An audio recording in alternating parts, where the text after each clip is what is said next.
It's just turned September, which means it's almost Halloween. You will beware. The leaves are starting to change, starting to get a bit colder. It's time to get cozy. It's time to get Halloweeny. And when I think Halloween, I do intrinsically think of Scooby-Doo. When I was thinking of what Scooby-Doo I could cover for this holiday season, there was one version that came to mind, and it's the version that I have the most familiarity with, the 90s straight-to-video movies from the 90s. Specifically this one, Scooby-Doo and the Witch's Roast, which is one of my childhood favourites. It means a lot to me. It doesn't actually, that's a lie. If you're of a certain age, if you're sort of, my age or a bit older, in your 20s, 30s, you'll probably remember this. Get your pumpkin spice lattes, if they're still a thing. Get your quilted blankets. Put the fire on if you have a fire. We start with a very familiar scene. We get a little sequence of typical Scooby-Doo action. Professor, behind you! Yeah! All very typical stuff, puts you in the right kind of frame of mind, followed by a very unfitting rendition of the theme, sang by Billy Ray Cyrus, of all people. Scooby-Dooby-Doo, here are you. You're ready and you're willing. It's a good tone setter, although I must say, this is 1999, I'm not massively convinced by Freddy and Daphne's attire. Fred looks like he's about to go on safari, and Daphne looks like she's about to host a very boring segment on the news. They catch the wrongdoers and we're instantly introduced to a brand new character, Ben Ravencroft. I'm obviously going to have a tier list running throughout this whole film. I say obviously, I'm going to do that. We all know there's a culprit, right? Scooby-Doo's all about the, whodunit kind of thing. So I'm going to be keeping a running table of each character and how suspicious I find them. Ben is frankly immediately on the top of the list because of his creepy-ass beard and his ponytail. He's also voiced by Tim Curry, and I think that's just a bad sign. It's a dead giveaway. I've admired your work unraveling supernatural mysteries for some time now. I mean, basically, we're in the same business of mystery and the occult, right? I'm not buying it. Alright, I'm not buying his nice guy act. Ben ingratiates his way into the group because apparently no one in the Mystery Incorporated gang has a single skeptical brain cell between them. He invites them to his lovely hometown of Oakhaven. I forgot what it was called there for a second. So they go off, they travel off. I gotta say that the animation is really, really nice. It's very cozy, very warm. It's got a very fuzzy, nostalgic feeling to it. It just looks really good, and they go off to New England, which is probably the most Halloween-y place on Earth. They arrive at Oakhaven and find the mayor, dealing with an abnormally large amount of tourists. But what is all this? It's great, isn't it? Business is booming. Fred initiates his incredible interrogation tactics and stares menacingly into his soul, until the mayor eventually gives in and informs the gang as to why there are so many tourists stood motionless in the background. No, Oakhaven is not the home of the world's largest musical statues contest. No, for you see, there have been ghost sightings in the town of Oakhaven. The mayor, being a good businessman, is throwing a concert tomorrow night to capitalise on the rise in tourism to the area. Okay, you understand the plot so far? Ben is perturbed, however, as a skeptic. Yeah right, Ben. To add further insult to injury, the local legend states that the ghost is actually an old ancestor of Ben's. The ghost of Sarah Ravencroft. That's ridiculous. I thought we'd gotten past all this witch nonsense. What can I... Oh. You can deny it all you want, buddy, but these accusations ain't doing anything for your place on the suspicion meter. Obviously the mayor's on there now because he's the mayor. I think I'm gonna have to put Fred on the suspicion meter as well because of that weird mad dog and shit he was pulling earlier. We get a nice little tour of the town with the mayor, we get a little bit of a history lesson, informing the kids about, the witch hunts and stuff, which is integral for the story, really. Scooby and Shaggy, as per usual, do a bunch of fucked up shit and discover a shoe buckle in the ground. Ben pipes up and mentions a book. Get used to this, alright, this ain't the last time you're hearing about this book. Ben's ancestor Sarah was accused of being a witch, and obviously we know that witches are not real. So Ben's like, she was wrongly persecuted, she was just a Wiccan, she was just a woman of medicine in a time that didn't understand her. and he's hoping that her lost diary will help finally absolve his family name. You know how long I've been searching for Sarah's journal to officially clear our family name. Sauce, Ben. Seems a little bit extreme though, because like, you know, we all know that the witch hunts were just that, you know, they were witch hunts, they were nonsense. It's where the term witch hunt comes from. I don't think you need to go this far, my guy. Like, I think we all understand that, you know, you're not a witch and that your family ain't a bunch of witches. After all that lovely exposition, Scooby and Shaggy's iconic character trait of intense hunger kicks in. And they go off to find some food, and Ben, like the super nice guy that he is, offers to pay for all of their food and expenses, which is a deal he will apparently live to regret. You're gonna regret that offer, Ben.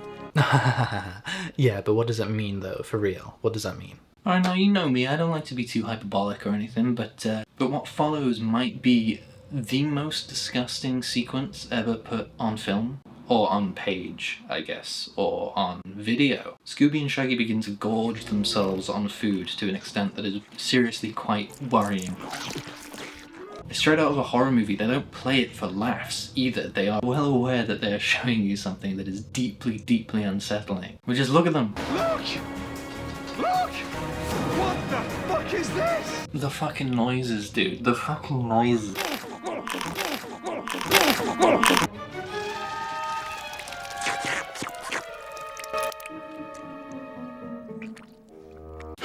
Alright, enough of that, but move that aside. So while Scooby and Shaggy get freaky with the lamb chops, the rest of the gang go outside to see if they can get a glimpse of this ghost. The rest of the gang go and see, and fuck me.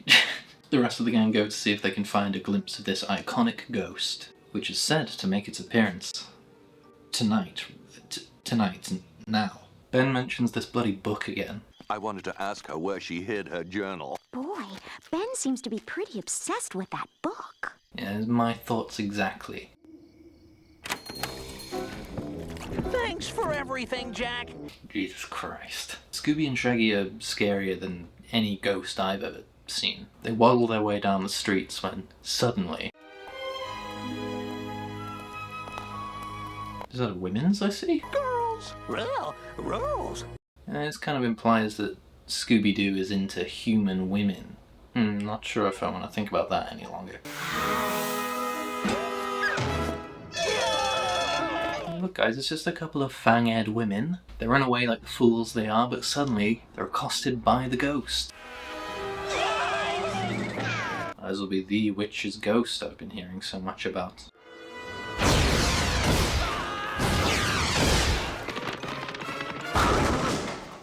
What's going on, guys? Roast. A roast?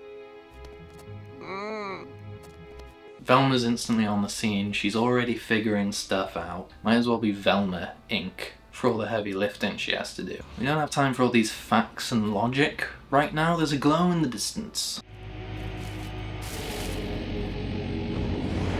Hit it, sisters. I'm gonna cast a spell on you. I don't think it's an understatement to say that this scene changed the lives of many a small child. I didn't understand at the time, but I sure do now. And you lose control. I'm a Hex Girl. This is where boys became men. This is where men became boys. And an infinite cycle therein. The Hex Girls play an absolute banger. Scooby and Shaggy get turned in the club. Fred gets a wandering eye, but at least he's not staring into my soul anymore. The Hex Girls finish up their rehearsal and explain that they are eco-goths, which I suppose means that they're goths and they're renewable.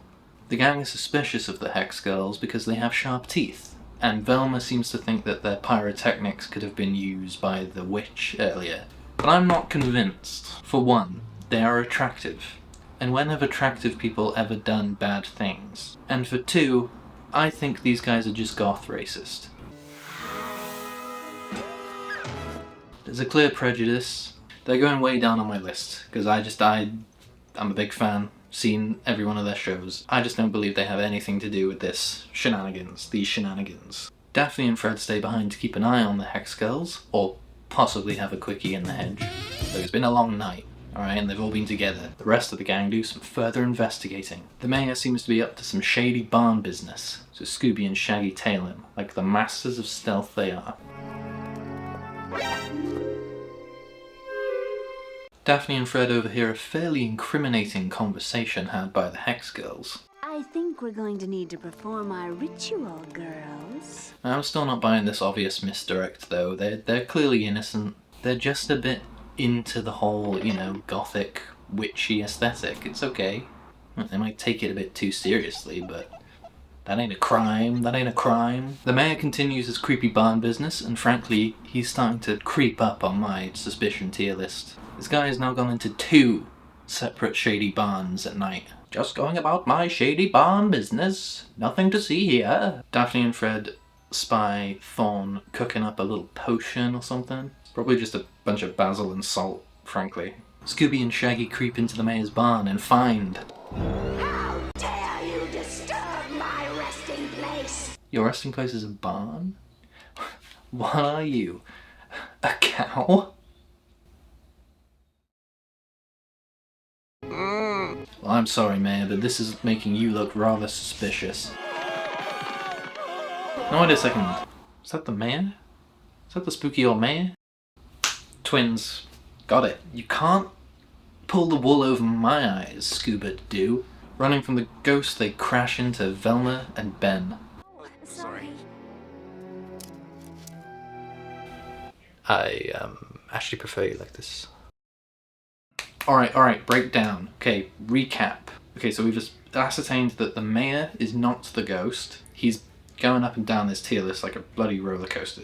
Thorn is suspicious because of her vibes, I guess. Her vibes are too strong. But as we've established, this group of straight-laced college kids just don't understand the way of the goth. And no one seems to be suspicious of Ben, because even blitzed out Freddie Jones can tell that this guy is just far too obvious a candidate for the villain. So this all leads Velma, the real leader of the group, to come up with one last plan to catch the ghost. The gang all get together and wait for the ghost to show up.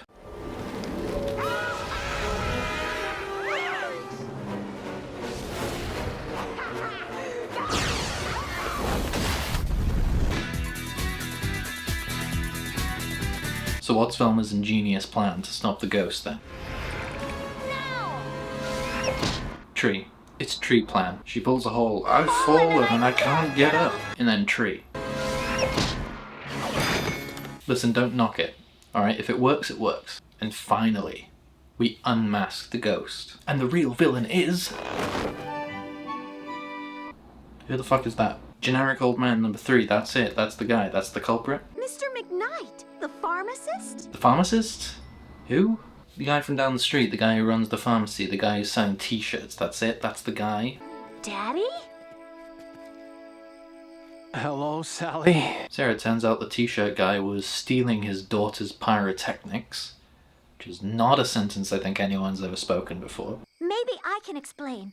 I found flash powder residue where Shag and Scoop saw the ghost. This is a device to throw the fireballs. It was him the whole time. It took more than one person to pull off this scam. Isn't that right, Jack? Oh, okay. So it was the whole town. It's like a Hot Fuzz situation, but without all the murder. Well, I, for one, am totally shocked by this deception. You can stop the charade now, Mayor, because you're the one who made me suspicious from the beginning. Yeah. Look, guys, you can just fake a ghost sighting. It's really, really easy. Places do it all the time. There's a bug on your lens or something. It's like, oh, it's ghosts. This whole elaborate cherry picker and, you know, pyrotechnics and everything. I mean, just get someone to do like a hand puppet shadow on a wall and call it a day. Ben, I guess I owe you an apology, my guy. I guess I should have guessed. You were just so obvious. I guess you're off the hook. I guess you're right down there. So we had a nice little explanation tying up the loose ends. And that ritual you saw was just peppermint and cloves to soothe my vocal cords. You think it's easy singing this stuff? Not a potion, guys, don't worry, it's just a little herbal tea. We all use it before and after every show. But what about your fangs? Well, the teeth. I don't worry about these little babies. They're just so natural. Everything's cool, everything's alright. The mayor comes in, he's like, yo, sorry for lying to you. Sorry for dragging your family name through the mud and using you for publicity. We dug up your ancestor's corpse. Sell a couple t-shirts, so we've sold like 400 of them in the last month. It's been great. Anyway, we're all good, yeah? Still on for bowling next week, yeah? It was just natural to use Sarah because we accidentally dug up her grave. What? Yeah, just gonna casually drop that into conversation, like, oh, whoopsie daisy, silly me. I'm sorry, Ben. We've disturbed her eternal slumber. She'll never be at peace again. So of course Ben's instantly on this fucking book again. No. I told you not to get tired of hearing about it. Anyway, do you remember that shoe buckle that Scooby and Shaggy found earlier? Well, Velma figures out, because of course it's Velma, that it's actually a book buckle from Sarah's diary. So she thinks she can pinpoint the exact location of the missing diary, and Ben will finally shut the fuck up about this book. So they all go to retrieve it. A box. Ben, are you okay? Yeah, I'm gonna be honest, that's not the sound a normal person would make in this situation. A spell book. You see, Sarah wasn't a Wiccan. She was indeed a witch. Oh, you fucking tricked us, Ben. Your dirty old ancestor really was a witch. Allegedly, because they don't exist. But even you can't imagine the real power of this book. No mere mortal can. I am descended from a superior breed. Alright, you silly bastard, give over. We all know magic ain't real. It's just role-playing. Just being a right weirdo walking around pretending to be a warlock and shit. Hey, we all know magic ain't real. You got your silly old book, what you gonna do? Yeah, okay, so it turns out the magic is actually real for real. The Hex Girls must feel pretty silly with their little performative bullshit. They could have been slinging fireballs if only they had a spellbook, I guess. Band's going ape shit, fucking throwing fireballs around, levitating people left, right, and center. Where'd he go? I don't know.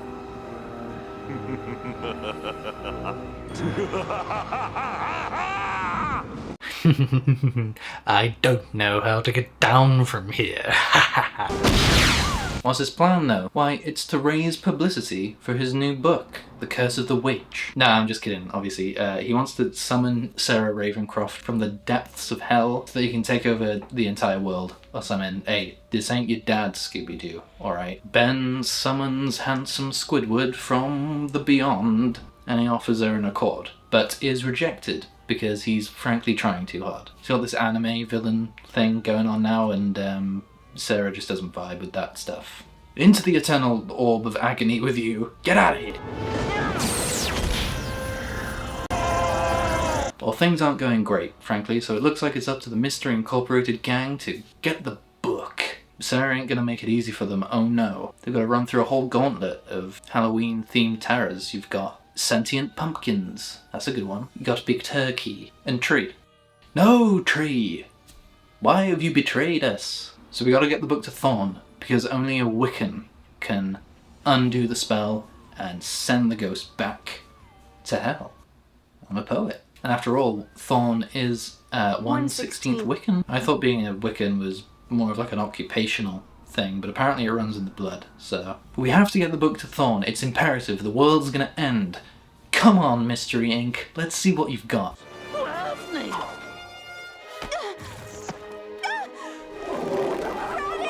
Ugh. Yeah, but it's a 10. It's a perfect 10 from me. Daphne, my love, you didn't even get one step. As per usual, Velma has to come along and carry the whole team to victory. She should get a raise, if they get paid, which I don't think they do. It's like a vocational thing? I don't know. She gets the book to Thorn, and the witch underestimates the power of glam rock. Which return from whence you come. And as easy as 1, 2, 3, the witch gets sent back to he. Oh, hell, to hell. She gets sucked back into the book. But not before she manages to suck Ben.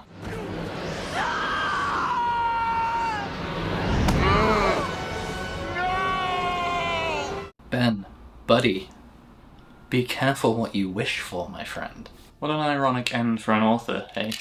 Whoops. What an ironic end for an author, hey? If I wasn't half drunk, I'd probably be able to think of something witty to say. I don't know, something like, looks like Ben Ravencroft's last book is one the world will never buy, or something. No, that's shit, I'll just let Velma do it for me. Ben Ravencroft's last book is one the world will never buy. Hey, what the fuck?